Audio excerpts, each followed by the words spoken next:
First of all, I'll start telling you the background and East of Water as it was until I was a young man, through the memories of my father, Arthur Claude Fulford, who was the engineer of the Bideford Gasworks at the bottom of Nutterbury Hill. Well, first of all, I'll start from the south side of the railway line going from Bideford to Torrington. And in the First World War, apparently there was a munitions factory at a place called Kynox. Now, we always question why Kynox? Well, Kynox is a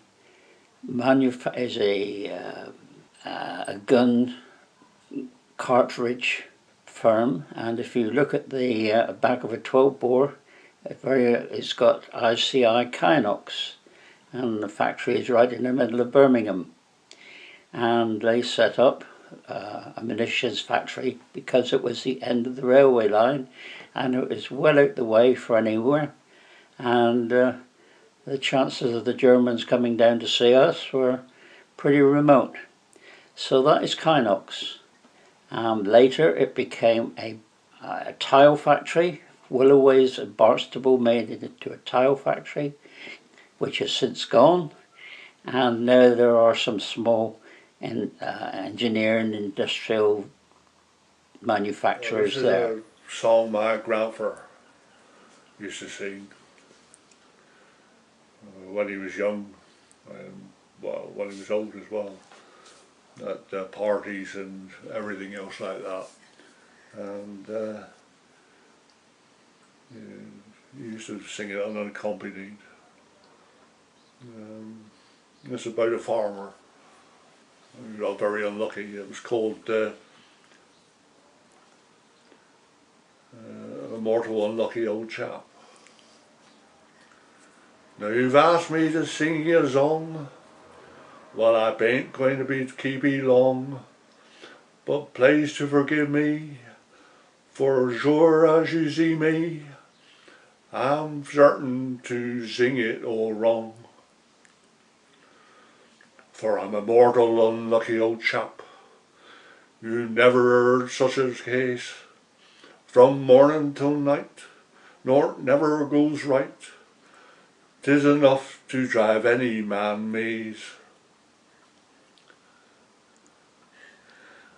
Me termites are all with the flies, the wrist has got into me weight, and grass is so scarce, oh never the place, there's naught for the bullocks to eat.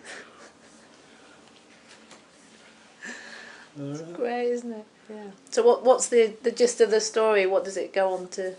Well, it just is it just about the bad luck of the farmer? The farmer, and yeah. About the price of everything. These hoes. I mean, me chimney's a beggar to smoke. Me wife goes crooning about. I get the zoot in me broth. I'm afraid Teddy's ain't wrath. 'Tis enough to put any man out. Yeah, he just goes all over it. Does it have a happy ending or not? No. What's the last verse? How to pay me year's rent, I don't know. In the end, then the landlord won't draw summit back.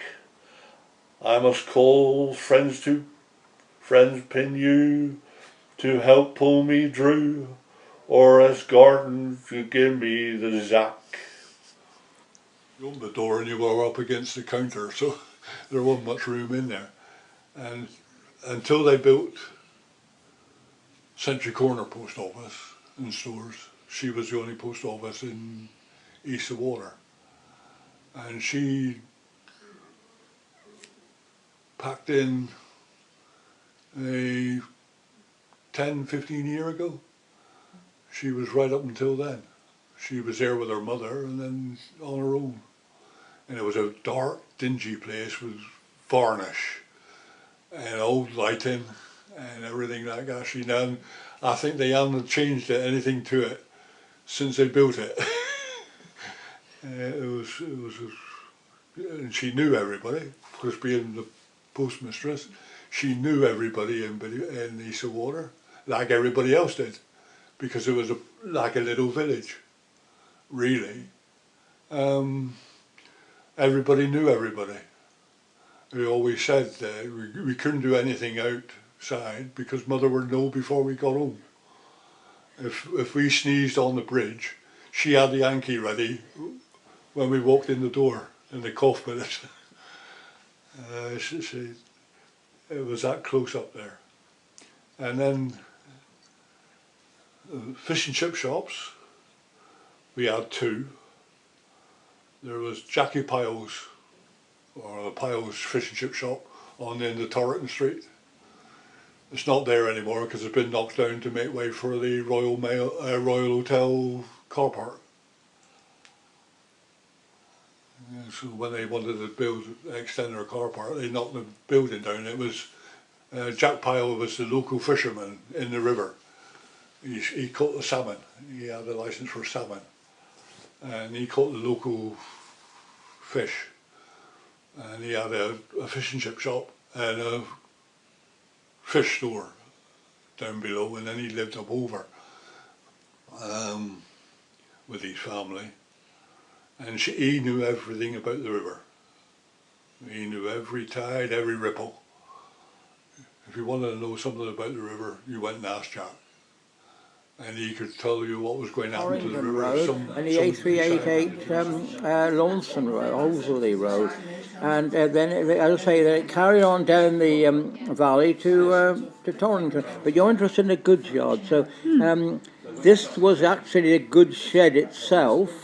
Oh, there you are. There's a good picture of a goods. You can tell the sort of amount of stuff they had coming in here. And what came in? I mean, well, you can see by the types of vans. That, by the way, is very much like the van which we were talking about just now that my colleagues preserved. He preserved that one. What sort of things did they bring in on the trains? What goods? Virtually any goods. You see, in those days, nothing came in by road, so virtually everything was delivered. I mean, a van like that, for example, would perhaps bring in a load of groceries. So one of the local grocery shops, or he might bring in a load of stuff for the for some other business, like ironmongery and stuff like that, because nothing came in by road in those days. It all came in by. So that could be virtually any commodity you can think of, which would have come in on one of those vehicles. If it was a big load like timber. Or a load of coal, where you can see somewhere here, you can see those timber wagons, they're loaded with timber, and somewhere there's a coal wagon with about 16 ton of coal on board. And different things coming out of different wharves, So which parts of the quay and the wharves would you say are strong in your memories? Oh, it's definitely Brunswick Wharf and right along there. Because it was beautiful as kids. When we were old enough, we used to climb up, because when the boats come in, they left ropes so that they could easily get to it.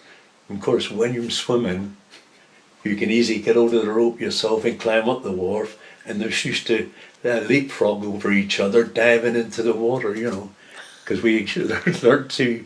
And when we got a little bit older, we used to dive off the bridge. Yeah, it was anything that a dear boy Shawwickshire, wherever we may roam, to distant lands or other towns, there's naught to us like home. Then upwards keep your aim, me lads, be striving all the way, for those that work with might and main shall surely win the day. O Shawwickshire, dear home of mine, we love thee and adore. So pass around the old pottery jug, and never mind the score. Then keep the bowl a rolling, lads, and strive to win us fame. 'Tis naught to us who won or lost, but how you played the game. And here's a health unto our mayor and his wife whom we adore. We hope when Jubilee comes again, they'll visit us once more.